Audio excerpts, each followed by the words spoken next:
एक शाम प्राची टीवी पर सीरियल देख रही होती है। तभी उसकी सास वहां आती है। अरे सीरियल में तो ऐसे मग्न है जैसे आज रात का खाना पड़ोसी आकर बनाएंगे। मुझे पता ही नहीं था आपने अपने बेटे की शादी पड़ोस में भी की हुई है। हैं? मतलब? मतलब इस घर में सारा काम बहू ही करती है, आप तो सिर्फ खर्राटे मारती हैं। अच्छा जी, फिलहाल तो तुम आराम फरमा रही हो, चलो जाओ, ये मेरे टीवी देखने का समय है। आहा, इसीलिए मुझे भगाया जा रहा है। सॉरी, अब तो बिल्कुल नहीं जाऊंगी। प्राची की इस बात पर दोनों सास बहू के बीच टीवी रिमोट के पीछे बच्चों जैसे छीना झपटी शुरू हो जाती है, जिसके बीच श्लोक भी काम से घर वापस आ जाता है। हाँ, आज मेरी चूहे बिल्ली की जोड़ी किस बात पर झगड़ रही है? अरे तेरे बीवी मुझे टीवी ही नहीं देखने दे रही। अरे तुम्हारी मम्मी मुझे खाना बनाने के लिए फोर्स कर रही है। अरे वाह, ऐसे बेतुके रीजन पर तो बच्चे भी झगड़ा नहीं करते। अरे मुझे कुछ मत बोल, सब इसने ही शुरू किया है। हाँ हाँ, जैसे आप तो बहुत दूध की धूली है ना। अरे बस, दोनों चुप। प्राची जाओ, खाने की तैयारी करो। और माँ तुम छोड़ो, तुम्हें क्या बोलूं, शांति से अपना सीरियल देखो, मुझे दोबारा लड़ने की आवाज सुनाई नहीं देनी चाहिए। ऐसा बोलकर श्लोक वहां से चला जाता है, जिसके पीछे पीछे प्राची भी कुछ न कुछ बड़बड़ाते हुए रसोई में चली जाती है। हाँ हाँ, सासू जी को तो कुछ बोलेंगे ही नहीं, बस मुझ पर ही हुक्म चलता है, खाना बनाओ, जैसे मैं इनके घर में खाना बनाने के लिए आई हूँ। इसी तरह शाम बीतती है और रात को श्लोक और प्राची की सास खाना खाकर सोने चले जाते हैं, लेकिन प्राची गुस्से में कुछ खाए बिना काम में ही लगी रहती है। इस घर में किसी को घंटा फिक्र नहीं पड़ता, मैं खाऊं या भूखी रहूं। प्राची कुछ देर के लिए रसोई से बाहर जाती है और जैसे ही वापस आती है तो वहां दूध का भरा ग्लास देखकर हैरान रह जाती है। फिक्र पूरी है, बस दिखाना नहीं है।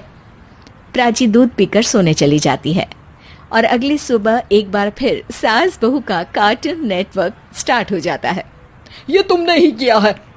अरे अजीब जबरदस्ती है, मैं बोल रही हूँ मैंने कुछ नहीं किया। दोनों ने मिलकर पूरे घर को पागल खाना बनाया हुआ है। यहाँ कोई नॉर्मल इंसान तो रह ही नहीं सकता, इसीलिए अब पड़ोसी क्या रिश्तेदार भी घर आने से कतराते हैं। और सुन बेटे, तू भी चंगा, तेरी माँ भी चंगी, तेरी बीवी भी चंगी, रिश्तेदार। हाँ जी, आपको नहीं पता क्या, गंगाधर ही शक्तिमान है, रिश्तेदार ही। हाँ हाँ, बस समझ गया। कभी जानवरों जैसे लड़ेंगी तो कभी जुगलबंदी करेंगी। भाई मैं आप दोनों के बीच में नहीं फंसना चाहता। सास बहू की इस मनमौजी जोड़ी से परेशान होकर श्लोक अपना सिर खुजलाता वहां से चला जाता है। चलो अब मैं भी कीर्तन में जा रही हूँ। इस पर जैसे ही सास कमरे में अपना पर्स लेने जाती है तो वहां नाश्ते की प्लेट रखी देख मुस्कुराने लगती है और नाश्ता करके घर से बाहर निकलते हुए कुछ पैसे टेबल पर रख जाती है, जिसके कुछ देर बाद सिलेंडर वाला घर आता है। ओ मुरी मैया, मैं सिलेंडर के बारे में तो बिल्कुल भूल ही गई थी। घर खर्च के सारे पैसे भी मम्मी के पास है और श्लोक से बोला तो उल्टा 4 बात सुनाएंगे। प्राची ये सोच ही रही होती है कि अचानक उसका चेहरा चमक उठता है और वो घर में आकर इधर उधर देखने लगती है।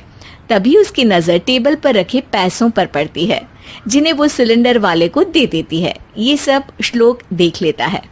अच्छा बेटे, इतना बड़ा घोटाला, सबके सामने मैं तेरी दुश्मन और पीठ पीछे तेरी मेरी यारी। इस पर श्लोक एक प्लान बनाता है और शाम को सब एक साथ बैठे होने पर बोलने लगता है। माँ, तुम दोनों की बहुत लड़ाई होती है, इसलिए मैं सोच रहा हूँ कि प्राची को उसके घर छोड़ाऊं, इससे वो भी खुश रहेगी और तुम भी। अचानक श्लोक की ये बात सुनकर सास बहू शौक से उसकी तरफ देखती हैं। अरे ऐसे कैसे घर छोड़ाओगे, मुझे कहीं नहीं जाना। अरे तुमने बोला नहीं पर मैंने सुन लिया, तुम्हें मम्मी के साथ रहना अच्छा नहीं लगता, मुझे पता है। अरे वो अरे, जब बहू खुद कुछ काम बोले तो वो तुझे सुनता नहीं, और अब जो इसने बोला ही नहीं वो तू समझ गया। जब उसे नहीं जाना तो फिर जबरदस्ती क्यों कर रहा है? अच्छा, फिर आपको मौसी के घर छोड़ाता हूँ, बस अब आप दोनों एक घर में एक छत के नीचे नहीं रह सकती। मैं इस टॉम एंड जेरी की जोड़ी को और नहीं झेल सकता। है? ऐसे कैसे नहीं रह सकते? तुम्हें इतनी दिक्कत है तो तुम्हारा बोरिया बिस्तर पैक कर देती हूँ, लेकिन मम्मी जी कहीं नहीं जाएंगी। बिल्कुल यही सुनना था मुझे। अगर दोनों में इतना ही प्यार है फिर हर वक्त ये लड़ाई का नाटक क्यों करती हो? देखा मैंने कैसे माँ किचन में दूध रखती है और तुम उनके लिए कमरे में नाश्ता रखती हो, और कैसे वो पहले ही तुम्हारी दिक्कत समझकर घर में पैसे रखकर बाहर जाती है। अरे भाई, इतना ड्रामा तो डेली सोप में भी नहीं होता जितना तुम दोनों ने इस घर में फैलाया हुआ है। तू हमें टॉम एंड जेरी बोलता है ना, तो याद कर वो दोनों भी एक दूसरे को बाहर वालों की बुरी नजर से बचाने के लिए हमेशा सबके सामने लड़ते थे, लेकिन अकेले में दिक्कत के समय मदद भी तो करते थे। बस हमारा रिश्ता भी कुछ ऐसा ही है।